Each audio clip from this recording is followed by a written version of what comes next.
Okay, I'm gonna do the shaping process again. So here's what it looks like after it fermented. It actually looks a little bit more than double. Hard to tell actually because when I put the rubber band on, in the middle it was, it's kind of the sides were down a little bit more and then the middle. So I think it is about half, double. So we're going to dump it out. This is 2 loaves. So I'm gonna dump it out. I do have my little dough scraper here.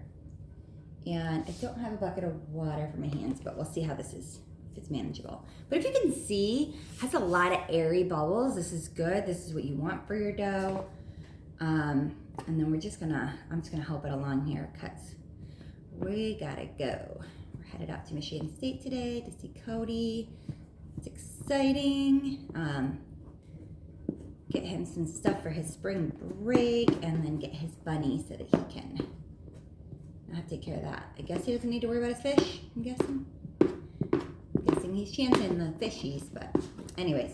So here I'm just helping it come out with the dough scraper. This is just a silicone half circle thing, which I did not tell Aunt Nancy, if you're watching this, I did not tell you that this is a very good key element to have for sourdough. So we were talking about things that are kind of not necessarily a necessity, but great to have when you're doing sourdough. Almost a necessity, I guess.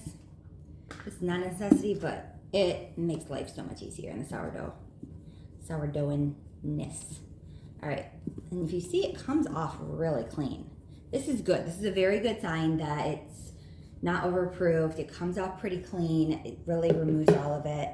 The dough is, I don't know if you can see it, but it's nice and spread out, airy here. Okay, so now I'm gonna cut it in half. Some people weigh this. I'm not selling loaves right now, so there's no point of weighing it. I'm just making it for a family event. So what I'm gonna do with this loaf is I'm going to, let's call this the sides. I'm gonna bring in the sides. Yeah, this is much more manageable. Okay, and if you remember, Aunt Nancy, this was the one that I had to add the flour in after because I didn't even realize I made a mistake. So there we go, we folded it up. Now I'm gonna roll it, kind of like jelly roll that, okay? And now it's on it, so the seam is down. And I'm just gonna J-roll it. And I don't know if you can see this in the video because I'm a little bit too far over now. But it starts to get really tight. And that's what we want. We want it tight, but not like we don't want it to tear. So that tightening up is really good. Okay. And there we have it. Oh, it's so nice and manageable. This is way different than the other one that I had. So I think the other one was slightly overproofed as well, sitting on the counter. And then I just put it right in the Banneton basket with the cloth in it. I don't do a rice flour. Now my dough, and this is what I was talking about with the stitch, okay? Kind of like just, whoops, I don't need to do the stitch because it's not very, soft. I did not mean to tear that first part. You don't want to tear it. Just got a little aggressive. But yeah, just kind of stitch it together so that it holds a tight ball. Okay, so I'm gonna do it again because that was fun. All right, and it worked out well. And this is what I'm talking about. This is what I thought the first one would do, that I wouldn't have to worry about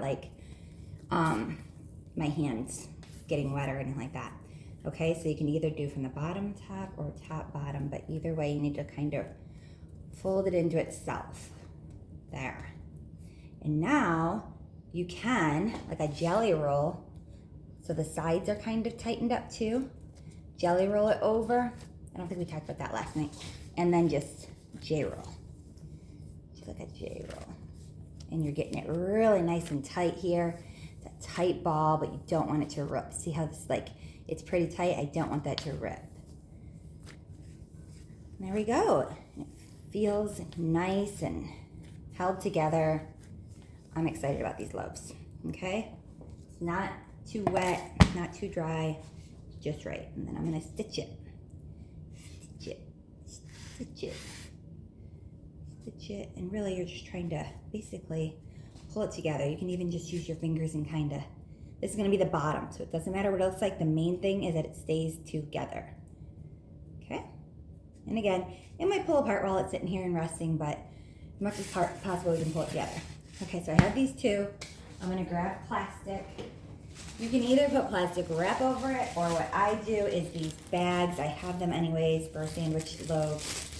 And so they fit in here nicely. Pull it in there, and then I tie a knot on this side, or if it's too tight, then I'll just put a twisty tie on it. I just want to trap out the air so that it doesn't dry out and it stays nice and moist. If possible, I try to get enough air in there so that it's not like touching it. I've never had an issue with it sticking to it, but just in case. All right, I'm gonna do the same thing with this, and I love you all. Have a great day. And I'm sticking them in the fridge. I'm gonna cook them tomorrow.